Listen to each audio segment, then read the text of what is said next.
Welcome to the Melinda Eitzen Show. I'm Melinda. Today we're going to talk about children because we all care about our children and therapy and when do they need it and why and how does that work. And here to help us is Dr. Dean Beckloff. Welcome, Dr. Dean. Thanks. It's good to be here. I'm so glad you're here. Yeah, we've had such a wild week, in terms of what's happened down Yes. and all of those families. And this might be pretty apropos to be talking about this today because I think I've been hearing that people are concerned about kids and what do you tell them and that kind of thing. Oh, it's a great point. Yeah. So you're referencing the Central Texas flooding. Yes. By the time Yes. this airs, it won't be this last week, Right. but Right. it will still be close in time. So tell us, before we get into what do we do to help those families and those kids, tell us a little bit about your shop. So you have a counseling group? Is Yes. that the right way to say it? Yeah, it's called the Beckloff Behavioral Health Center. Oh, sounds very official. Yeah, and this business has been around for 20 years with added people, longer than that with me, of course, working. So I've been in this business for over 30 years, 35 years, more than that, probably. Started my life as a teacher, too. So I have been working with kids and families for 40 years. Long time. Yeah. So And how many counselors are at the Beckloff? we have Health Center? about a dozen. Oh, that's great. Yeah, yeah. And does everybody see children? No. Okay. We like to say we do 2 to 92. Ah. So we'll see a kid down to 2. Now we'll see parents prior to 2, of course, and we have done that, where we're giving them some ways to help their kid grow and develop well. Oh, I see. Advising the parent. Yeah, yeah. And a lot of, I would say a lot of our work is working with the parent. I like to say the parents bring an important part to the process, which is there's nobody that knows this kid better than them. Right. And number 2, there's nobody with a deeper relationship. And so they are just massively important. We honor, respect, and then work together with parents to try to enhance growth and development. Wherever the kid is at, 2, 12, and then older. So seeing a 2 or 3-year-old is very different approach, I imagine, Yeah. than working with a 13-year-old. Right. Yeah. Yeah. So what do you do with a 3-year-old? Well, with a 2 or 3 or 4-year-old, we do something called play therapy. And I was trained in that, massively trained in that. Got my doctorate not only in working with kids and families, but my master's in the same thing too. So a lot of training. I was intrigued by that whole thing. And I had been working with kids as a teacher and then as a school counselor. So it seemed like a real fit for me. What is play therapy? Well, play therapy is based on this is the world of a child. And how do we enter into the world of a child? That's what's incredible. That's what's important. And then, I hate to say this, but there is a magic to play therapy that we lose as the kid gets older. Someone once said, ducks fly, ducks swim, birds fly, kids play. That is just what they It's do. just And the you truth. know that. I'm assuming, since you have children too, that they see toys and they go. And, a lot of kids come to us and they're a little anxious. They've never been, this is a stranger. As soon as they're in a play therapy room, all that anxiety comes down. So play therapy room kind of looks like a playroom, right? Oh, absolutely. Yeah. And it feels like this is home. This is home. This is where I belong. And then, of course, we're basing our work on the principle that play is their language. Play is their language. It's a way to communicate what's going on in the inside. So we facilitate that kind of communication on the inside. And for the kid, it feels like what happens to us as adults if we're sitting on a chair talking to a therapist. Things begin to get below the eyeballs and they can function better. They can handle life better. So yes, play therapy, there's a magic to it. It's amazing. And the thing that is so crucial these days, and you probably have heard so much about all the stuff with social media and kids and teenagers, and we have real encounters. We don't do things, we'll do some adults with Zoom. Yeah. We'll do some teenagers, but we really prefer that real encounter with another human being. That is our problem in these days. Person to person. Yeah, because it's too much video. Okay, so let me ask you this. With the play therapy, you said they communicate through their play. Give us an example.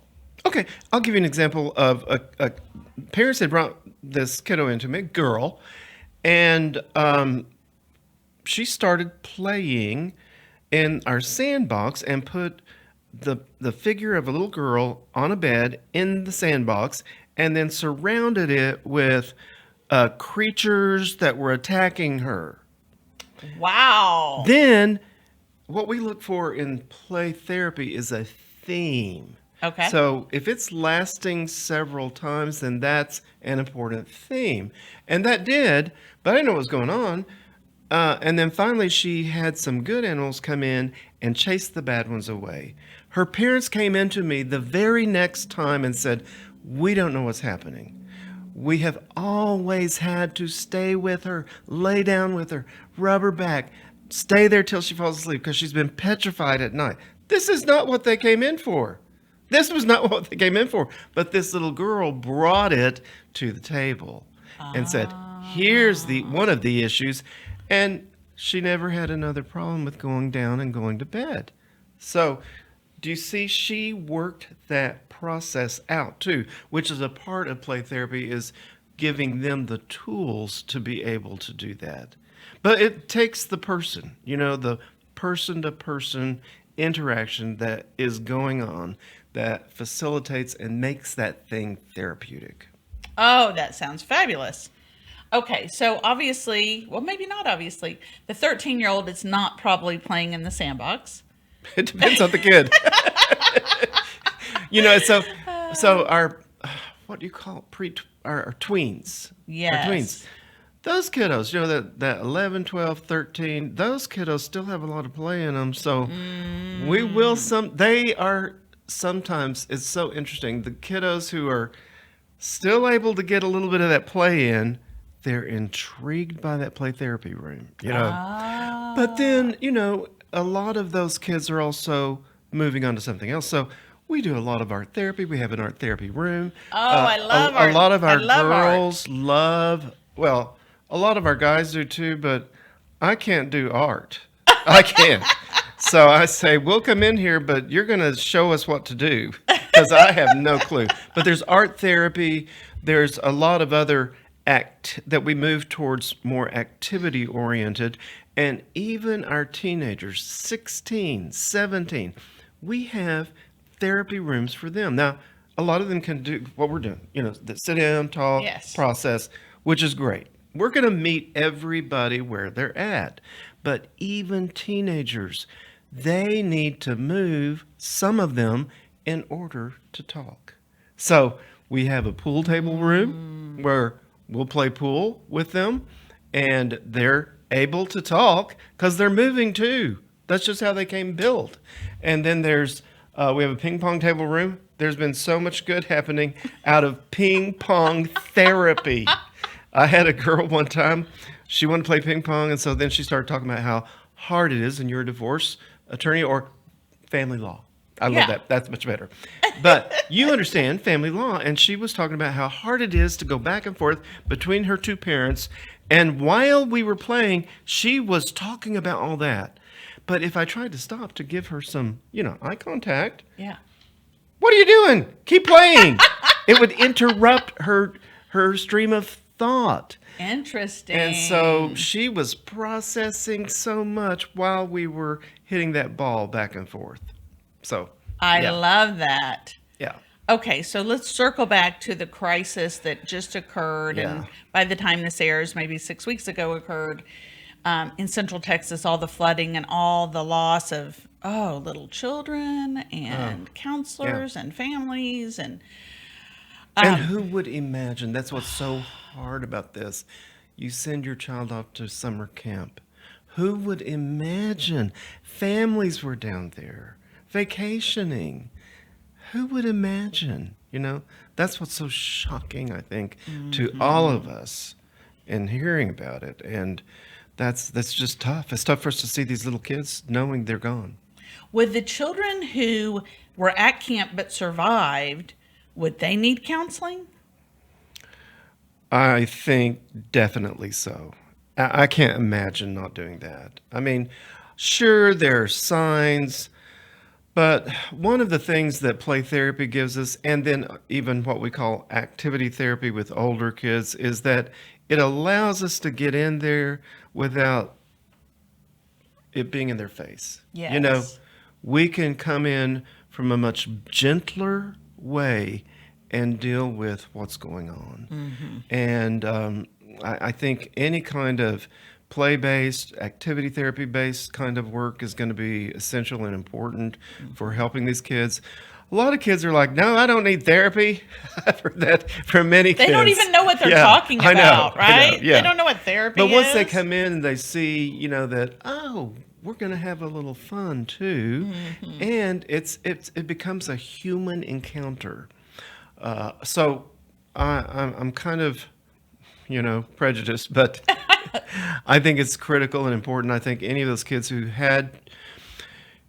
it is the precursor to PTSD. Okay?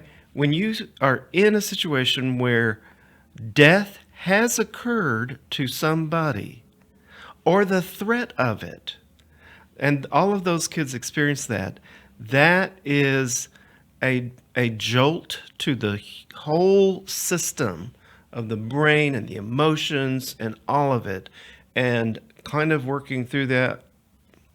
Probably some kids might be very quickly about that, and then others might need a little bit more time. But that's a big one, and that needs to be dealt with, in my opinion. Yes. So, as you know, you're married to a divorce lawyer. Yes. Wonderful, Don Fowler. And as you know, I've been a divorce lawyer about the same period of time you've been doing your work. And I tell every person that I represent that they personally, the adult, should be in counseling while they're going through a divorce. Yeah. It's a major life change. You should be in counseling. You agree? Right. Absolutely. But what I have not done, and I wonder now if I should, is say your kids, sometimes I do, when it's like highly contentious, your kids should be in counseling. But what's your opinion? Should the kids always be in counseling when their parents are divorcing, or only if they're showing certain signs, or only if it's really contentious? Yeah. That one is so hard to judge. Just difficult. Very difficult. Obviously, you want to be looking for signs. Sadness that doesn't seem to go away. And some of our kids hang on to the hurt that's going on inside of them because of the divorce. They're struggling with questions. Whose fault is it? My family is being broken up. Who's to blame? Now, you do, I'm sure, talk to your clients about what to tell the kids. I do, obviously, tell parents. But we all say, don't let them feel the guilt, that this has nothing to do with them. Because they all take that guilt on. They will. It's just what kids do. But it's really, really hard. Some of our kids have a hard time. I would say most of them have a hard time. Most of them do. I think how stable things are is an important factor. Are they going to be staying in the house, or is there going to be a move and lots of changes? Yeah, how many changes, right? How do the parents handle their own separation? Because if it's, like you just said, conflicted, it's bad. Now, you do that wonderful kind of collaborative. Thank you. Collaborative law that's about trying to pull that down, which is so critical, so important. I mean, if there is a lot of that, the kids need to be in counseling. I'm sorry. There is, once you've crossed over into divorce land, and I'm divorced from my children's mother, there is always then things that are going to happen as a result of that to the kids and helping to lighten that load. One of the things that always happens, always, I don't care who it is, we call it a loyalty bind. Oh, I was saying that yesterday. Every kid experiences to some degree a loyalty bind. Who am I loyal to? Who can I be loyal to? Who should I be loyal to? And, okay, mom's asking me these questions. How do I handle those? And how do I be loyal to both of them when I'm getting these questions? Or dad's asking me these questions about mom. So the bind is there. Now, what is the parent's job and responsibility about that? Loosen the bind. You have got to be aware that there is a bind that immediately happens. And your job is to lower it. Most parents get that. They're like, honey, it doesn't matter. You can love your daddy and your mama. That's always going to be the case. That's a way to try to lower that tension. But we have to realize that it's always going to be there. Yeah. So I have seen this. I literally was saying loyalty bind yesterday because I had a potential new client, somebody who was interviewing me to consider hiring, and she wanted her young adult, I would say early 20s, child to be in on that conversation because dad has done us wrong. And I said, that will put him in a loyalty bind. Like, we don't want to do that. Even though he's an adult, he's really not. No. From the way we think about it, he's still the child of both of you, and I don't want to put him in a loyalty bind. So Absolutely. he shouldn't really know a lot about all this. But I find that, and let me know if you do too, that sometimes people, they're oversharing with either older teens or young adults and treating them like a friend. Right. Because they're so distraught themselves, they can't see that that's putting this child in a loyalty bind. Exactly. It happens all the time. And if the parent is an easy chatter, and if the kid's an easy chatterer, it happens. Now, you have to be aware of not going over the line, and that's an important one right there. Even a 22-year-old. Had somebody kind of recently bring in the 21-year-old daughter to testify against mom. What is that going to do to that person? I don't care if they're 21. I don't care if they're saying, I want to go testify. Don't put them in that kind of position. Don't put them in a Sophie's choice. It's not okay. And what happened to Sophie? She went crazy. You know? Good reminder. Don't do that to the kid. That's going to be very challenging for them. And there's just so many ways that parents can lighten the load, but the friction between the two parents, that's the big killer. And it's just kids cannot help but be affected. However, lowering the temperature between the two parents has the best chance of kids to be successful in life. They've got to have low conflict between the two parents. I just had a case that I was mediating as the mediator, and there had been somebody had a substance abuse problem and would act very dramatically destructively, violently in front of the child. And the child was even kind of trying to defend the other parent from this parent. Just in like 11-year-old. Yeah. It was just so, they had a video. So I watched it. I think I have PTSD now. Yeah. And I said, hey, you have to get these kids in counseling. And they said, oh, it's so expensive. I said, well, pay now or pay later. And what I mean by that is these children are if you don't get them help from something like that, they're going to go down the wrong road. They're going to act out, if not now, later. Oh. In a way that could be really bad. Not just expensive because you're getting them out of jail or you're paying for their divorce or whatever. It's kind of a pay now or pay later. And I don't just mean money. It's like spend the time now to get the help so that... Early. One of the things that I got into working with young children and working in play therapy was let's intervene early and hit some things off at the pass quickly when it's a little bit simpler. Now, Yeah, so it's hard to say that you should not get your kids into counseling. I mean, if at the least have them go visit with someone a few times. Yeah, an introduction as a Yeah. resource. And we take insurance at our clinic, Yes. and there's a lot of places that take insurance, and so there may be ways of working that out. Yes. We do Don't let financial be Yeah. the hindrance. I got divorced also, and from my children's dad. And when we went through the divorce, we were very civil, like no conflict at all. But because of what I do for a living, I told both of my sons, hey, they were teenagers, I'm going to take you to counseling just 1 or 2 times because I want you to have that person as a resource. Right. So you don't have to go again if you don't want to, but you would know in the future, hey, if I want to go back, I could. And they were like, okay.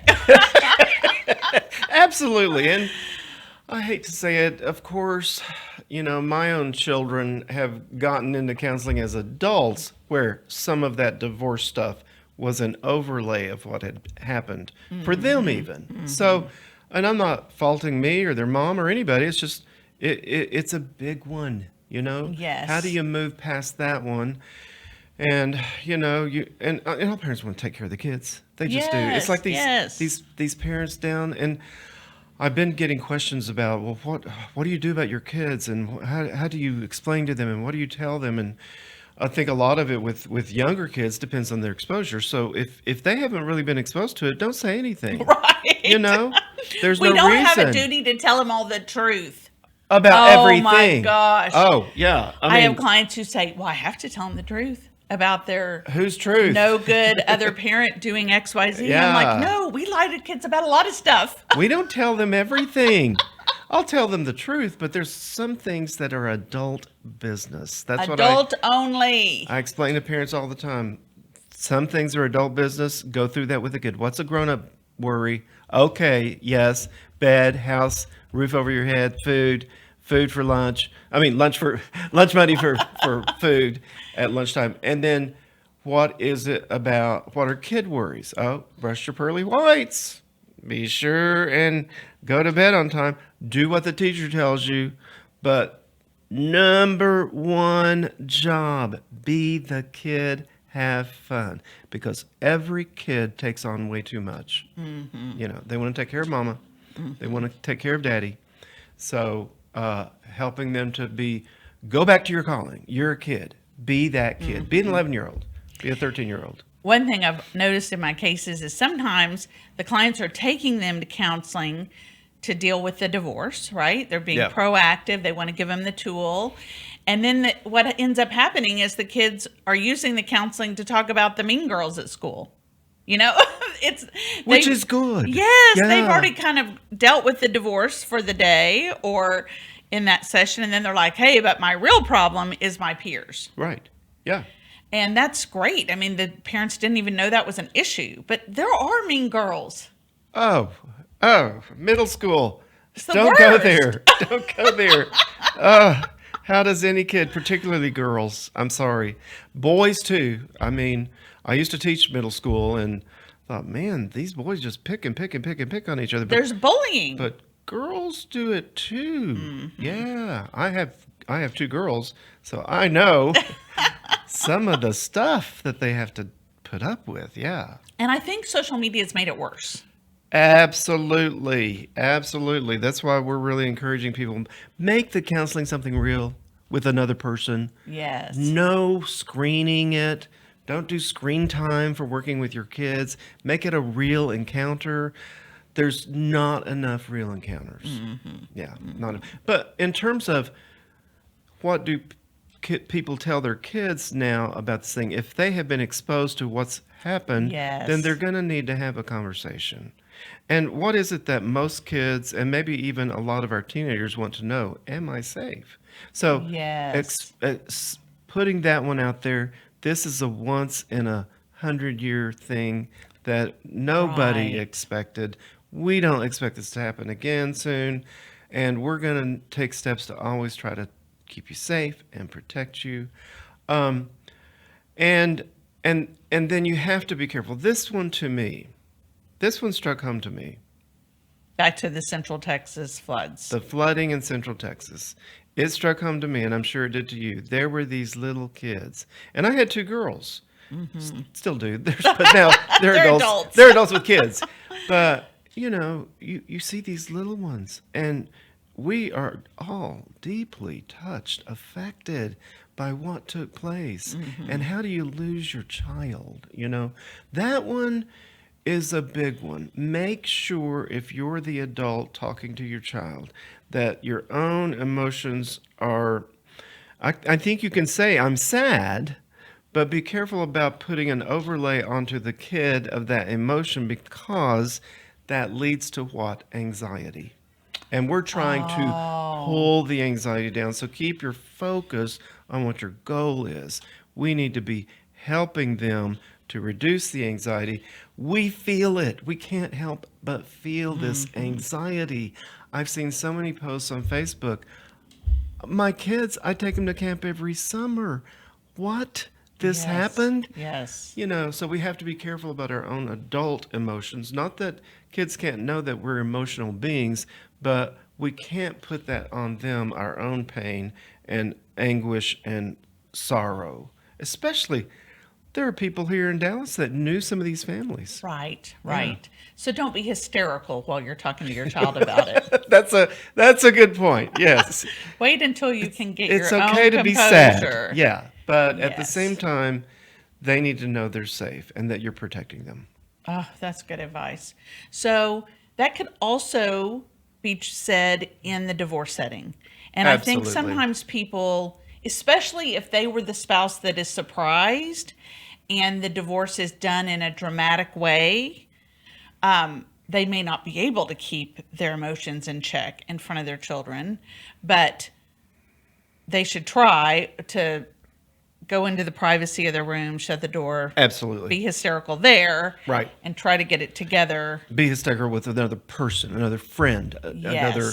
a counselor. Yeah, or a family member, somebody. But, of course, we all do such a good job of trying to protect our kids. We do. Some people have gone too far in the past where it's nothing but stoicism. We never feel anything. I don't know. So we're not suggesting that. No. But you have to protect the kids from your own feelings of being overwhelmed. Yeah. The grief, the anguish, all of that. At the same time, I think kids need to be talked to give them permissions. One of them, of course, is being given permission to love daddy, mommy, all of your grandparents. Yes. You will not be losing anybody. Yes. And one of the things that every parent pretty much, I know that there's probably people out there that are heartless, but nearly every parent wants their kid to be okay. So what was my concern for my kids when I was walking through divorce? How do we keep things stable? How do we keep things the same? How do we keep things going to church on Sunday still? We're still going to the same school. Everybody, child focused. Yes, everybody tries to stay there. Now, sometimes you can't. If you're going to have to move schools, then you have to. Yes. But parents are going to try to take care of their kids and keep it as stable as possible. And that instinct to keep things stable is very important. That's a good to try one. to do. One thing that people can think about when they're trying to keep that stability in a compromise is, hey, maybe long term we can't keep the house, but maybe we could keep it for a year. Yes. And then we're not going through 2 major life changes at once. Right. Everybody has a year to kind of adjust to the new situation. Then we sell the house, or 2 years, or pick a date that's situated with a natural change in school. Right. They're matriculating to the next level anyway. Exactly. Good time to maybe move anyway. So that sometimes people don't think beyond, I can't afford this house. Well, maybe we could work together as part of the divorce settlement to let someone keep it for a year or so. One thing that's very interesting, too, about kids who are getting divorced, and I'm talking about even younger kids, elementary school age kids, they suddenly feel weird. They suddenly feel like with I'm their peers. Different now. There's dads and donuts, there's mamas and muffins, I don't know. But It's different now. Yes. And they are worried about what their peers are going to think. Even young elementary age school That's kids. interesting. It's very interesting. It's there. And that is very important to keep in mind, and helping them to find other kids and to realize there are other kids whose parents are divorced, even where Yes. you're at school. Yes. Well, now there's so many people divorced, so that helps probably. But a lot of our elementary, when it first hits, they're like, yeah. I'm different. Yes. And then when they find that there are other people, other kids, that helps. that helps them a lot. Where is your practice located in the DFW area? We're in far north Dallas. It's Campbell and Preston. We are Dallas, but we're almost in Plano. So we're on Preston Road. And been around for a long time. Yeah. That's excellent. Okay, we're going to put on the screen how people can find you. Okay. So we'll put your email address or your website. Yeah. So website would be great. Okay, we'll put the website on the screen so they can find you and reach out. And as you mentioned, you have many counselors. Yeah. And I know from experience, you do a great job and everyone in your shop does a great job. So I know you'll be there for people if they need you. 2 to 98, is that what you said? 2 to 99? 2 to 92. 2 to 92. But we'll do a 96 if we need to. That's excellent. Well, thank you so much for Sure being thing. here. It was really educational and helpful. It was great to be with you. Thank you. Thank you so much for watching the Melinda Eitzen Show. It was wonderful having Dr. Beckloff here and learning more about how we can help our kids, because as Dr. Beckloff said, we really all want our kids to be okay. We just don't always know what to do. So use resources like the Beckloff group. Thanks for watching. Tune in again next time.